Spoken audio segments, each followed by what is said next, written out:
Those skilled in warfare always first created conditions to render themselves invincible, and then waited for the opportunity to defeat the enemy.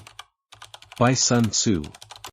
Hello everyone, welcome to my discussion on Sun Tzu's The Art of War. Today, we're diving into the fourth chapter, Tactical Dispositions. This chapter delves into two critical strategies based on the strengths and weaknesses of military forces on both sides. Sun Tzu emphasizes the importance of establishing an invincible position and then seeking victory. Sun Tzu believed that those who excel in warfare first ensure they cannot be defeated, positioning themselves in an invincible place, and then wait for the enemy to make mistakes. Whether one can be defeated depends on oneself, while the ability to defeat the enemy depends on the enemy. Therefore, victory can be anticipated but not forced. If victory is not yet possible, the most important action is to wait until your own position is strong and invincible, wait for the enemy to make a mistake, creating an opportunity for victory. Avoid strategic anxiety and never rely on luck to try to fight first and win later. Understand that sometimes inaction is also an action. If after observing the formations of both sides, you feel that your own strength is insufficient and you cannot win at the moment, then you should hold your position. Only when you feel that you have surplus strength and a better formation than the enemy should you attack. Those skilled in defense are like being hidden deep beneath the earth, the enemy cannot fathom your true depth and cannot discern your formation.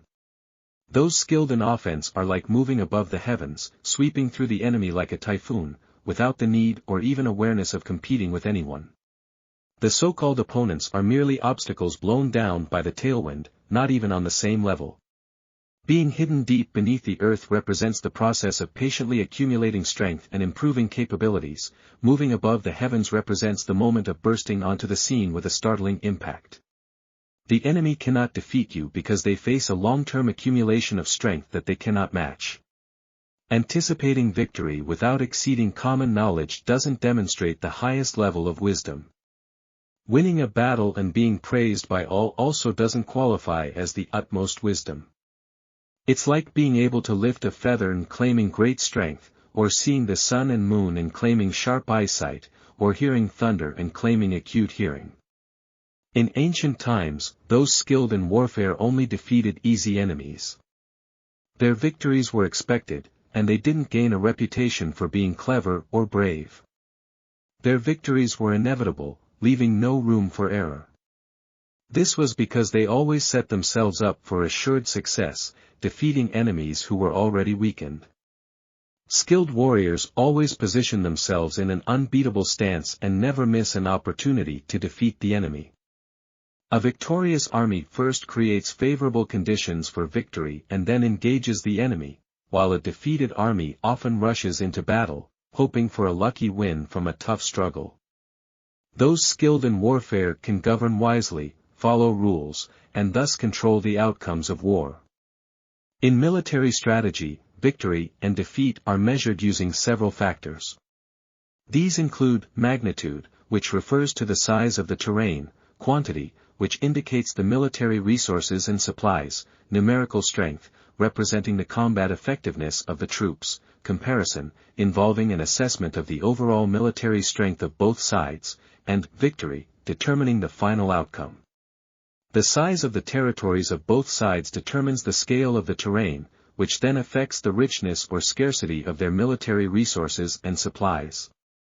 This, in turn, impacts the abundance or shortage of troops and personnel on both sides. The difference in troops and personnel ultimately determines the strength or weakness of the military power of both sides, and the variation in military strength ultimately decides the outcome of the war. As a result, the victorious army holds a significant advantage over the defeated army, much like comparing ounces to grams. Conversely, the defeated army, when compared to the victorious army, is at a clear disadvantage, similar to comparing grams to ounces. The side that gains the upper hand in the comparison of strength, when leading soldiers in battle, becomes as unstoppable as accumulated water breaking through a deep mountain ravine, which is what is referred to as form. Summarizing the chapter on tactical dispositions, Sun Tzu is actually repeating a very simple principle: it is the daily and monthly accumulation of fundamentals that is key. With strength, naturally, better strategic positions will emerge. In truly favorable military engagements, there won't be any dramatic come-from-behind victories, nor will there be situations where one triumphs over 10 with clever strategies.